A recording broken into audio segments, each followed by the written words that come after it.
For us young adults and youth, we represent pretty much a minority of our current community. When I say minority, within the minority, I mean our community is small, but we are based with peoples of many different views, perspectives, opinions. So we don't represent just one idea. So we just come here as out of respect and collaboration and willingness to learn from each other and potentially build some sort of relationship in the future down the line. So it's also tremendous for everyone here to be here today. Again, we want to thank you guys for meeting with us, the Korean community of Minnesota. We are looking to start engaging, develop a relationship around the state. We are interested in learning from you with hopes to establish a meaningful and productive relationship. Obviously, we want to advocate on behalf of the Korean community, but we desire to achieve more than just simple advocacy. We aspire to make our community known to the mainstream. We want to highlight the strengths of the Korean community. And here in Minnesota, we need to express ideas, our concerns, and look for the future. So within our Korean community members, we face numerous issues preventing our advancements as a American community. Our parents and grandparents have difficulty learning the English language, and there are very few service providers available to assist us in our native languages. Our brothers and sisters are picked on in schools. We need to support leaders from all backgrounds to address these disparities and to ensure that our community members are not being taken advantage of. So our community is still growing, we're still learning. We do desire support guidance to develop our full potential, and we aspire to produce consequential actions and results. So yeah, with that said, the majority of the group that are present here today are made up of young adults and youth that have come together, not in a sense as an organization formed on paper, but as a collective to promote an emphasis within sports in our community. So with the Korean youth in Minnesota emphasis in sports, what we have achieved thus far is we're participants of many activities, sports, community engagements in our community. The most prevalent sport that is played in our community is soccer. It's widely played through community gatherings, celebrations, tournaments. Our youth and young adults that participate in soccer have had experiences in many different levels, whether it's high school, college, amateur, semi-professional levels. Participating in team sports such as soccer provides us safe zones where we can also extend our culture to other communities in Minnesota, not limited to our own. Providing with soccer and participating in sports such as soccer, it provides our community to become spectators, and it brings everyone together regardless of different views, backgrounds. We're talking politics, religions. We don't really mix that into sports, so we pretty much encourage people within our community of all sorts of backgrounds to come together. As far as achievements or how we extend our cultures to other communities is we have been participants of the July 4th celebration, one of the biggest July Hmong Freedom Festival in the U.S. We were able to participate in that. Other activities, soccer friendlies between the Korean and Somali community to extend our cultures and build relationships with other communities. We're participants of amateur and semi-professional organized soccer leagues in Minnesota. For instance, the MASL is called the Minnesota Amateur Soccer League. And also with that, we focus all on youth as well. We target the youth to have involvement in many different sports, to combat illegal activities and promote self-development. I just wanted to share some of the pictures that you can see. This is one of the achievements. We had a friendly with the Somali and Korean club friendly at the U.S. Bank Stadium. One of the things that we try to promote is diversity and inclusion and respect and self-development, and also uniting the community to come together. Some of the issues, concerns that we have, it's like some of the senators spoke on this earlier, is the lack of facilities, resources, equipments, and this goes down to opportunities. And also how can we encourage more youth, more young adults to pursue their dreams and put them in positions to succeed, to better represent our current community. Also, another topic would be like structure. How can we create a stable and functioning place long-term, like safe zone for youth in the community, young adults to come and feel they can, flourish? How do we enhance our activities that we already have, such as the trainings, gatherings, to provide the best experience for all participants and those outside of the community that attends? And then that leads to our goals and objectives, which is to have access to these facilities, equipments, resources, constantly trained professionals, personnel to come and help teach us. Or another thing would be like to establish clubs, programs to promote these activities and sports. Overall, we just want to create a better experience for our activities that we currently have in our community gatherings that is not limited to just our own people, but to extend that to others that may attend or want to collaborate. So, invite you guys all, if you have any questions, feedback, we greatly take that. How many children and young people participate in your program? Well, our program is not established in paper. It's just something we come together, collaborate, in celebrations, gathering. But as far as numbers, it's a wide variety. Like I said, our youth, young adults have had experiences, club, high school, semi-pro, amateur levels. So it's a wide range, and the number is, I don't have an exact number, but we have a large range that, because sport and soccer is prevalent in our community, and we try to use that to target our youth to combat illegal activities, promote self-development, and stuff like that. So basically, we just want to have positive influence on our younger, younger people and young adults, and then also, kind of like encourage them to participate in within our community.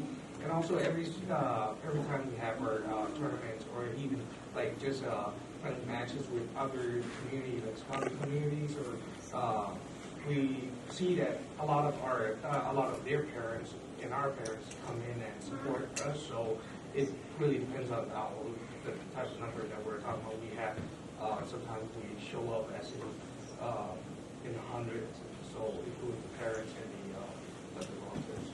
And in our youth, our young adults community, it's not just in this.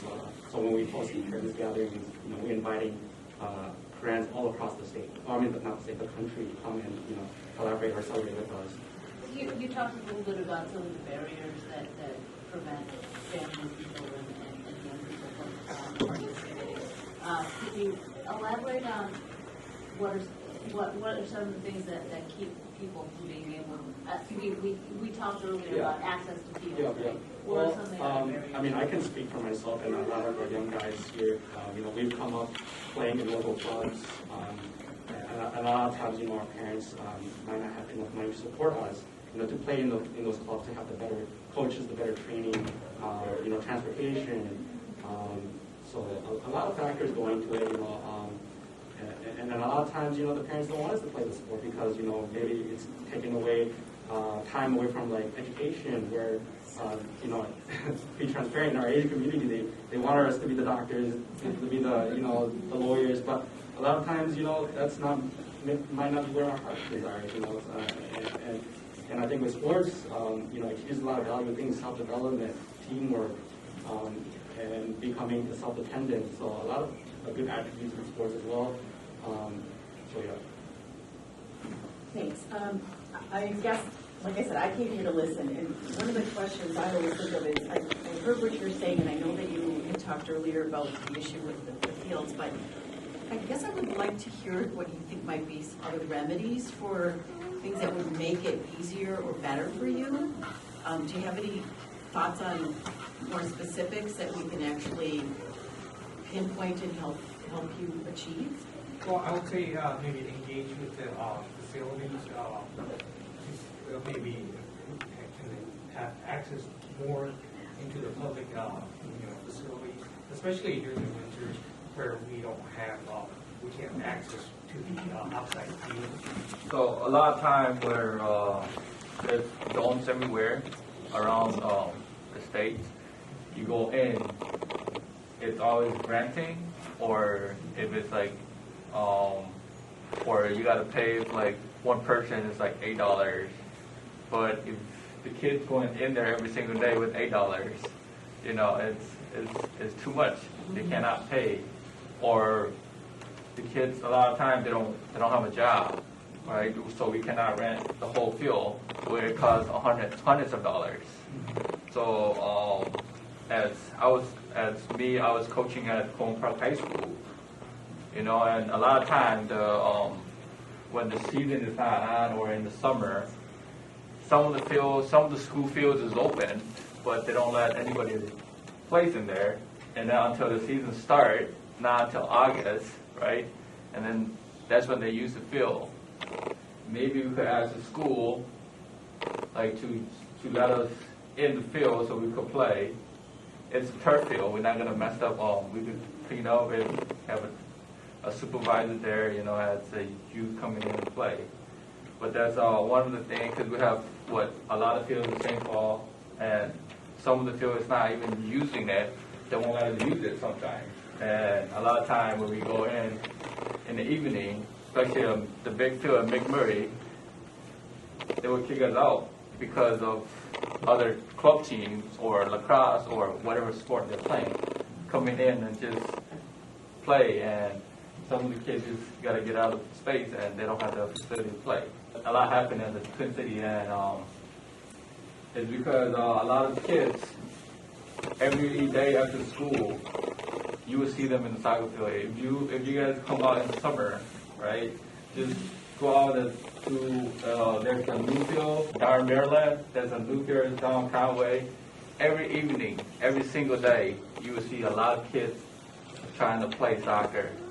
But a lot of times, they don't have that facility to play because a lot of club teams would have big money just come and take it, you know. So it's sometimes it's just kind of hard for the kids to play. Just to build off of what Sunday said, you know, there's a new field that was just opened up not too long ago in the community by Maryland and Rice Street. There's a field, new turf field. Way before that was built, it was a shitty field, full of dirt, grass, right? And I don't see no Americans. It's that Koreanese, Korean and other minorities who don't care, like they don't matter the fact of the field, but they have the passion for the game and the love, and to bring the community together, and they enjoyed it regardless of how bad the field is. But fast forward when the field was built into a turf, I barely seen that type of environment. Now I started seeing the field being rented out to clubs like the Blackhawks, clubs like Minnetonka, right? So I was like, those were the space that was used by the minorities, and now the fact that it was built into a nicer facility, we have limited access to that. Once something that was ours, now we have to pay money to just play on that field, right? And it's not cheap. It's not cheap. I was a part of Blackhawks too. I had to pay money out of my pocket, and my parents couldn't support me. But through scholarships and like generosity from the community, I was able to get a chance and play that opportunity. And there's majority of people just like me who just wanted that chance, you know, because of financial issues, because of all these like denies, they don't have that access. You know, just Conway too. As of right now, we're like some people are still able to go and access it because it's just built fresh, right? Give it a few years, they'll rent out all of it by bigger clubs, and all of it's going to be used because of money. So I'm not like money is a big issue, right? Don't get me wrong, money is a big issue, but I want to advocate that it doesn't have to be that way sometimes. You know, I get it. They need money to run the facility. They need money to pay people to watch the dorm, keep it clean and everything, right? But if you take that away from the community, then what's left for us, right? What's left for the financial unstable people like us, and people that don't have access that they don't have parents that could support them do that. You know, at the end of the day, sports brings so much people together, more than what money could buy, right? So yeah, as a community and as youth leaders coming up, like I've seen that so many times growing up as a soccer player. I don't want our community to be denied of that opportunity, because you know, like I said, money doesn't have to be the problem to everything. So that's why we're here today, just to advocate, to learn from all the leaders that are in here today, and just for you guys to listen to our voices as well, and just see where the future goes.